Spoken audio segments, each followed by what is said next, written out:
Hi everyone, I'm Rincey and this is Rincey Reads.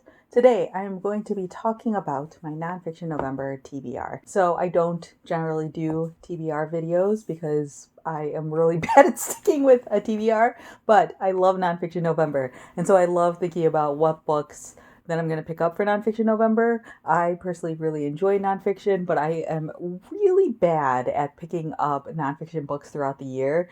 I just naturally gravitate towards fiction books for whatever reason. And so I feel like Nonfiction November is a really great reminder to me personally that I love nonfiction, but also just a great way to focus in on some nonfiction for a period of time and to pick up all those books that I'm interested in, but don't necessarily always make the time for. So the way Nonfiction November works is it's hosted by Olive at a Book Olive, and she always puts out a video every year talking about it, and she always provides these one-word prompts as a way of trying to potentially like set up your TBR. Like obviously you do not need to follow the prompts at all, but it's kind of like a fun way to kind of narrow in on some books because obviously nonfiction is extremely broad, and so you can kind of have some fun with it. And so I always try to create a TBR based on those prompts. And then I'm also just going to talk about, I think, one more book that I'm definitely going to be reading, and I'll get to that one. But yeah, I don't like force myself to stick to these books or anything like that.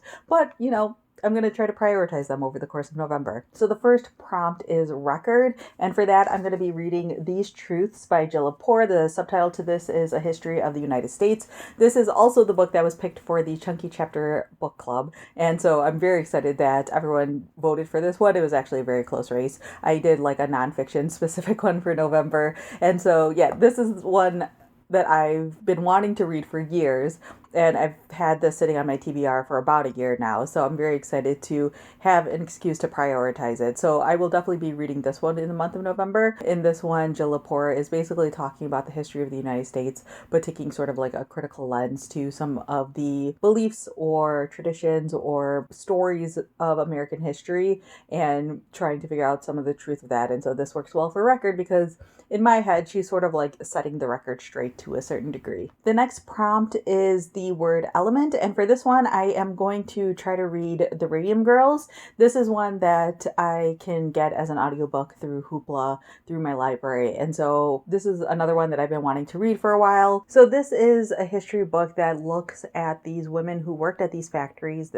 and they were exposed to radium. This is around the time that radium was recently discovered. And so there were a lot of great things seen as, being a benefit of discovering radium and using radium in things. And so these women worked in the factories directly with radium, and obviously now we know that there wasn't the best idea. I've heard really, really good things about this book, and so I've been wanting to read it for a while, and so I figured this would be a great one to have as an audiobook. The next prompt is the word border, and for this one, I'm going to go with The Great Migration by Sonia Shah. This is subtitled The Beauty and Terror of Life on the Move. And so this one is literally about people and creatures around the world moving around the world, migrating. So I feel like I don't really have to say too much about this one, but again, obviously I own a physical copy of it, so I've been very interested in this one for a while. This is also one that I believe is available as an audiobook on Hoopla, and so depending on how things go, I may pick it up on audio, but obviously I have a physical copy as well. And then the final prompt is the word secret. And for this one, I am going with Turkey and the Armenian Ghost. And the subtitle to this is On the Trail of the Genocide. And the reason why I'm picking this one for the prompt of secret is because Turkey still continues to deny the Armenian genocide. And this is a really big deal. With the Armenian genocide, I feel like is something that I didn't know anything about until like the last 10 years maybe. And then I started reading a couple of books about it and my eyes were open to it and I'd heard more about it. Actually, no, I think I heard about it from a person who is of Armenian descent first. And then I eventually picked up books about it and things like that. And so this book is translated, I believe, from French. I believe the book is basically putting together some articles that these French journalists had written, trying to look at like why Turkey continues to deny the Armenian genocide and how that has impacted its people, how it's impacted the Armenian people, and things along those lines. So I believe that this one is kind of like a series of articles or essays more than a full novel and things like that. But this is something that again continues to be denied by Turkey as a whole, like as a government and things like that. And so I just think that it's a perfect book to pick up for the prompt of secret. And then the final book that I'm going to be prioritizing at the beginning of the month is A Paradise Built in Hell by Rebecca Solnit. And the subtitle to this is The Extraordinary Communities That Arise in Disaster. So there is this person on YouTube that I follow named Taylor. Her YouTube channel is called It's Radish Time. I've been following her for years. I really enjoy her style of like video essays basically. And she decided to start like a short-term book club.